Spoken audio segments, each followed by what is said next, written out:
How is it relevant to us? I mean, we're living in the West. You know, the most of us do is just see the shrines from a distance on TV and give salawat, but that's all. I mean, even if the shrines were destroyed, we could still pray at destroyed shrines. The idea is not the fact that they're going to just destroy the shrines. The idea is that they're going to ransack the shrines. They're going to do what, for example, in the time of Yazid happened. They probably may demolish it, put animals in there. You never know what's going to happen. They could exhume the bodies. They could do all sorts of vile things. It's not about just the demolition. The other thing is that this is holy nisbah to your imam. The nisbah is there. The connection has been made. You go into a mosque, you go into a Husseiniya, you demolish the flag of Abul Bakr al-Abbas, you will see an entire crowd stand up and take you out in a way that they believe is appropriate. In other ways, they'll probably put you in hospital. Why? Because for them, that has a nisbah to Abul Fadl al-Abbas. Just the flag. Just the flag itself has a nisbah. Go to the Battle of Badr. Flag was raised. The flag didn't come down. Stories that we have of Karbala on the day of Ashura, flag symbolize something. These shrines, this dome, that land is symbolic for us. And symbolism is this, that as long as that remains, that is our honor and that's our respect. That is what we have physically of what Sayyid al-Shuhada Amir al-Mu'mineen represents. That has been given as a gift to the son of Zahra. That will not go down in our lifetime if we're alive. Because our ideology is that we will defend that until the last moments. And the reason being is that that is everything that we have today. If you were to ask a layman, if something was to happen to Karbala, what would you do? There are over 1,000 people from outside when this issue of ISIS took place, from India, from Pakistan, from Afghanistan, who said, we will go and protect those shrines if nobody else is going to protect those shrines. Why did they go forward and do that? Yes, we have other people who will also protect it, but everyone feels that they have ownership of that. It's our connection with that. If they weren't to be there tomorrow, where would your connection be? If you've seen, on a practical level, I'm saying this now, I've lectured in many countries in the world. Those children were coming back to religion, and we are seeing a revival, a movement towards Imam Hussein, a movement of love, is because of their physical connection by going to those shrines. This is Inquisitor.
So Sayyid, what is actually happening?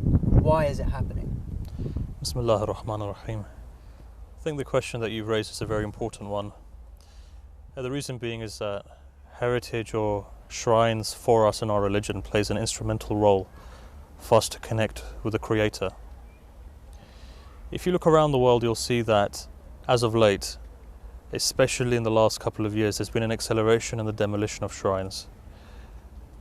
It doesn't mean that it's a new phenomenon. In the 20th century, in the early part of the 20th century, you saw that within the Hijaz, which is current-day Saudi Arabia, a particular ideology by the name of Wahhabism came forward. And one of the first things that they did was to demolish Baqi. So they came into Medina and they demolished the graves within Medina, and then they transferred over to Mecca and they demolished the graves which were there. So this idea has been something which has been culminating in the 20th century. In fact, it doesn't start in the 20th century either. The idea of grave demolition actually took place again in the 18th century, where the Wahhabi doctrine then marched towards Karbala. And again, for 1 to 2 years, they were quite predominant in that region, and then they were quashed. Again, if we were to say, as a political movement, it's nothing new either. You could go back to the time of the Abbasids. You could look at the likes of Mutawakkil, who actually demolished the shrine of Sayyid al-Shuhada, or what was then the portion of his grave, probably about 7 to 8 times. Again, it doesn't stop there. His ancestors as well, when you go further back, in the time of Harun also, was one of the first people who started off grave demolition. But as you can see, that was a movement which was politically based. Later on, it became more ideological. But again, it's a fundamentalist ideology, and this ideology has stemmed, if you look historically, from the Khawarij, and from the Khawarij then to what is today the Najdis. And that is the ideology essentially which is pushing for grave demolition. I'm sorry, you need to help me with terminology. Khawarij, Najdis. Right, so if I was to break down to Khawarij, in the Battle of Siffin there was a group of people who broke away from Amir al-Mu'mineen. In the Battle of Nahrawan again, that they fought him. And these Khawarij, they were extremist, fundamentalist. The best example of their ideology, mirror reflection, would be ISIS today. Okay. That's the ideology. So ISIS is a revival of 1400 year ago ideology that had been quashed. Funnily enough, Amir al-Mu'mineen alayhi salam's enemy Muawiyah wasn't able to uphold this Khawarij movement. He was the one who also banished them. So at the time of the Umayyads, they were banished, and they were chucked to the very far corners, the eastern corners of Hijaz at the time, which is modern day Saudi Arabia. So among the Ahl Sunnah, there is a movement of Wahhabism. Now, Wahhabism is variously described as a orthodox, ultra-conservative, austere, fundamentalist or puritanical version of Islam. Essentially, it's a fundamentalist ideology which is sweeping through the Muslim Ummah. Now, the Khawarij types are an even more extreme version of this fundamentalist ideology, which is neither here nor there. So these Khawarij, these people who are anti-Imam Ali alayhi salam and anti-Muawiyah, they sound like total freaks. I mean, what is their agenda? Well, look, they believed in an ideology initially which was based upon the fact that they rejected both sides because they did not understand the following or the teachings of Amir al-Mu'mineen alayhi salam. At the same time, they had this supposed emphasis on Tawheed. And again, they didn't understand Tawheed to the way that it was, that it should be understood. It took a very literal meaning of the Quran, but again, a very selective meaning. It got to the stage whereby there were different factions of the Khawarij later on within history, you can read. For a small thing like, let's say for example, missing your prayer, according to some of their tradition, you would then become a person who's anti-God, and then you'd be liable to be executed. So there are similar parallels today in Iraq, where certain extreme groups are doing the very same thing. You miss a fast, you get crucified basically. It's not just flogged, you get crucified. And again, we have numerous traditions how to rehabilitate a person, and not just to go all out like that. So the Khawarij were a group of people. Later on, the Khawarij then evolved, and the ideology was that as long as you hold our ideology, then if you were to sin, then you'd be forgiven. So it's an evolutionary process that takes place. But nevertheless, the idea was that later on, when this idea then further developed, because the Khawarij were then based in Eastern Province. Later on, from the very Eastern Province, comes forward Wahhabism. I'm not making a link between the Khawarij and the Wahhabis here, but on a historical level, they came from the same place. The ideology was roughly the same, and the evolution of the ideology was roughly the same. So this new form of extremism is even more extreme than what the world had previously seen. The Wahhabi movement was only the beginning, and even they have disassociated themselves from the likes of ISIS. The past years have seen a rise in these extreme extremists, whose sole objective, it seems, is to sow as much discord in the world as possible. But what is their agenda? You see, the principal idea that they pitched was that we should have a direct connection with God and we should seek directly from God. Fine. I think that that's the tenet of every religion and every denomination, is that fact of Tawheed, the direct linkage with God, the movement towards God. But nevertheless, then they took that a step forward and they said, well, look, these shrines are a focal point where shirk is taking place. And then the movement was that let's demolish all of these shrines. From demolition, what you've noticed is something that has not been seen since the time of Mutawakkil, really, and that is the idea of exhuming the bodies and burning bodies as well, which are now taking place. So it's not just the demolition of shrines, but it's also then, and then there were technical debates, and this is a discussion that's been taking place within the Sunni tradition for a very long time. You know, the idea is that there are two parties there. The idea of building a kind of like an uplifted grave, which has been the idea of going to the graves, the idea of worshipping at graves, the idea of seeking tawassul. And I'm going to emphasize that even the Sufis who are promoting this do not believe in any shape or form that they're worshipping the body. As well as the genocide of Muslims and non-Muslims alike, these extremists are hell-bent on destroying the Shia Islamic shrines. The question arises, is there no system in place to prevent the destruction? I'm here today with David Wardrop of the United Nations Association. He's going to explain to me about the World Heritage Programme. So David, what is the World Heritage Programme? Well, it all started in Egypt in the 1950s when the Egyptians wanted to build the Aswan Dam to create a great lake which would moderate the water flow through Egypt and also generate electricity. But if they did that, they would submerge the wonderful ancient Egyptian temples of Philae and Abu Simbel. So the whole world community got together and said, these temples are part of our history as well. And so about 50 countries clubbed together. They raised the temples and put them on a higher bit of land, and all the world can now see them. This is World Heritage.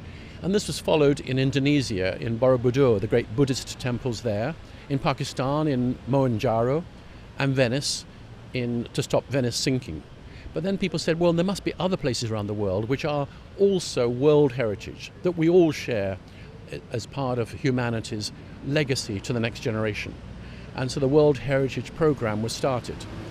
Well, we're now 30 years on, and there are about 1,000 World Heritage sites. We're standing in one now. 800 of these are cultural sites, and 200 are natural sites. And this is the Palace of Westminster, Westminster Abbey, and St. Margaret's Church. So why is this a World Heritage Site? There have to be certain criteria. It has to be a sign of creative genius. It has to show the transition of architectural styles, how people are reconciling as in the passage of time, and maybe there's a combination of buildings which show how society, in this case Britain, actually holds itself together. A UNESCO World Heritage Site is a place such as a forest, mountain, lake, island, desert, monument, building or complex that is listed by United Nations Educational, Scientific and Cultural Organization, otherwise known as UNESCO, as a special cultural or physical significance. The list is maintained by the International World Heritage Programme. While each World Heritage Site remains part of the legal territory of the state wherein the site is located, UNESCO considers it in the interest of the international community to preserve each site. Ergo, the World Heritage Programme is a means by which World Heritage Sites, like the shrines of the Ahlul Bayt and others, can be defended. The question is, are Shia heritage sites on the Heritage Site Programme? It's up to the state to put a site on, but to my knowledge, none of the sites in Syria are so, none in Iraq, none in any other Arab country I know. Why is it important for people in the Shia community to be concerned about shrine destruction? I think the destruction of shrine is not just a Shia issue. I've heard from Sufi platforms, I've heard from Sunni platforms being mentioned by their leaders a lot more in public than actually within the Shia networks. But what I do feel is that, and that's on a leadership level, but what I do feel is now that the Shia community have come together in various campaigns to raise awareness for this. Why is it important? Is because these are our muqaddasat, these are our holy places, and they are a connection between us and the Creator. When we go to that shrine, there are two things that we are doing. Within our maktab, From Tawheed flows a system of Wilaya as well. It strengthens our Wilaya and it builds our concept of Tawheed. Okay, wilaya means? Here, so Wilaya in and of itself is multiple fold. We can look at it in terms of spiritual, we can look at it in terms of political, social, but the idea is that it's guardianship. It's a form of love connection. It's a form of guardianship that takes us to an understanding, a clearer understanding of God and the reality, basically. Shrines and heritage sites are not just buildings. They are symbols which represent certain beliefs. In the case of Shia shrines, these are essentially symbols of what the imams and sacred personalities stood for, namely the worship of one God and principles of equality and justice. Well, it's a political movement. You know, what's the best way of demoralizing a people? To remove that thing which is bases truth and justice. Let me give you a further example. I think it's important. In terms of heritage, we have three types of heritage. The first heritage is secular type of heritage. Statue of Liberty, what does it represent? Liberty. For example, Arc de Triomphe, what does it represent? It goes back to the time of the French independence. You have, for example, go to Karachi, go to Lahore, Minar-e-Pakistan, what does it represent?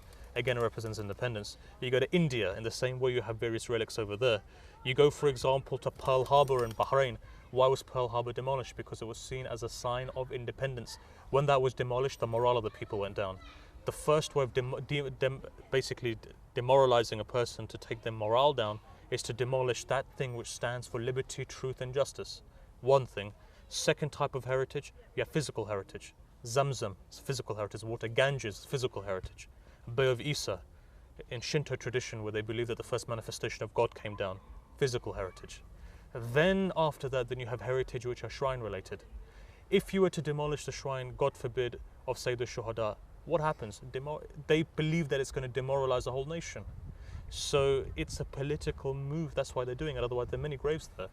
Today, those very people who advocate demolition of shrines, well, let me ask you a question. Do you not have a grave? Are there not graves there? Do they not have some kind of markings there, even if it's a stone? Why are you intent on demolishing in such a way? Do we not have traditions to say that you are not allowed to desecrate graves?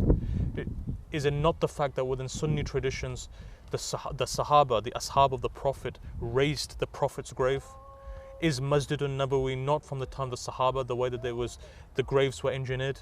So today, if the Sahaba were doing that, then and there's a consensus amongst the Muslims in terms of the grave of the Prophet, then who has a right to demolish it? St Margaret's is the church of Parliament.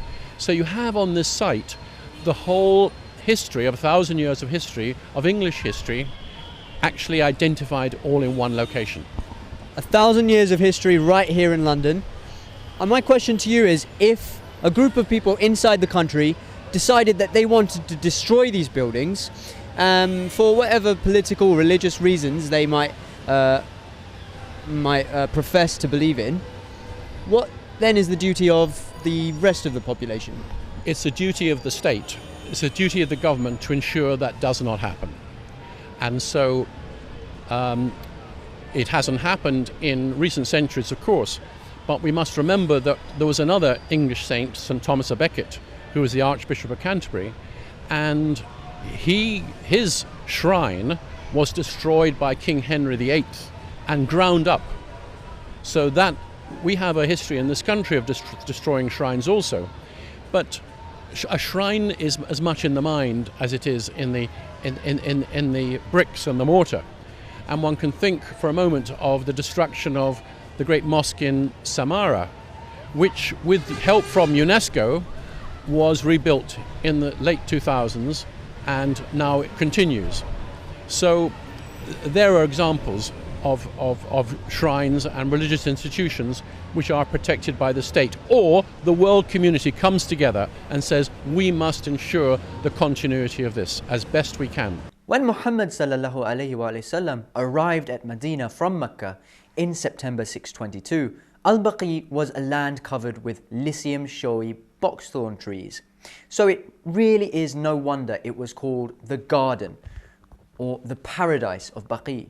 Among the personalities buried at Jannatul Baqi are all of the wives of the Prophet, except his first wife, Bibi Khatija. Of the 12 holy Imams to be buried at Jannatul Baqi are Imam Hassan ibn Ali, Imam Ali ibn Hussein, known as Zayn al-Abidin, the grandson of Fatima Zahra, who is the only adult male that survived the Battle of Karbala because he was sick and could not fight. He was the 4th Shia Imam and is also buried at Jannatul Baqi. Imam Muhammad al-Baqir, son of Ali ibn al-Hussein, the 5th Imam, is also buried there. Imam Jafar as-Sadiq, the 6th holy Imam, is also buried at Jannatul Baqi. Although Baqi was a place of sanctuary and remembrance, none of its former greenery has been left, as the cemetery was made desolate by Wahhabi demolitions. Baqi was demolished because Muslims are sleeping. Do you want another Baqi to take place? You know, the day you hear about it, it may not move you, but when you physically go there, you see waves of people breaking down into tears. Today, do you want the grave? And the reason why I'm focusing on Iraq at the moment is because you don't want the very same thing to happen in Iraq that's taken place today in Baqi. Do you want the same thing to happen? Do you want a broken grave there? You can imagine the splendor of Baqi in Medina, how it was. When you go there and you see broken graves today, the question that I need to ask, the question that always comes into mind is, what are you going to say to Zahra alayhi salam if tomorrow her son's grave is attacked? Do you think she'll be at peace? Let not the same thing that took place in Baqi take place in Iraq. Make sure that you make a difference. At least you can say, I tried. Mm-hmm. That's the least we can do, right? If we can't do anything, we can say we've tried our best. We've done something. Tomorrow on the Day of Judgment, you're going to face that mother who's lost 10 sons in fact. 11th one is we're waiting for. Our 12 Imams complete on her husband. So each one of them is a banner for us. Each one of them symbolizes something. As long as that remains, it symbolizes the oppression they went through. Today that feeling, the absolute feeling is not there because you can't sit in Baqi and cry. But our Imams are Madloom, when you go to Sayyid al-Shuhada, at least you can sit there, there's a connection there. You want that to go completely? A well-known quote from Martin Luther King states that injustice anywhere is a threat to justice everywhere. Sayyid, what can we do to help, to change things? Well, I think that it requires a two-way program. On the one hand, it's being done, it's on a leadership level, and the second level is on a grassroots level. Could you explain to me about grassroots movements? What are they? Grassroots movements are a wonderful manifestation of the public voice. And it's very important that every ethnic community in Britain takes advantage of our great tradition of grassroots movements. Many countries like to control grassroots movements, but in this country it's the easiest place in the world to start one. The government doesn't worry. As long as you have a chairman, a secretary and a constitution, the bank will agree that you can open a bank account. You've started. So there should be no hesitation in any part of the British community to start a grassroots organisation, whether it's a local issue or a national issue or an international issue. I'm a member of many, and I don't feel damaged because of that. Well, what can grassroots movements achieve? Well, let's say a grassroots movement a short while ago persuaded the governments of the world to ban anti-personnel mines. Now that's a big international issue. And cluster bombs also. But also a grassroots movement can stop a bypass going through a village. That's a very local issue. Or it can influence the way that government reacts. So there are many levels in which a grassroots movement can start. Every one of the big international NGOs started off as a grassroots movement. There's nothing to stop anybody starting another. Grassroots movements mean that the power to make a change in the global society is in your hands. A famous scholar once said that the keys to both paradise and hell are in your own pockets. You have the choice between stepping forward and making a difference and sitting back and letting the world do as it pleases. So with both institutions working together, what you'll have is the more noise and more movement. I think the best thing that for grassroots level one can do is to firstly create awareness of what you're doing.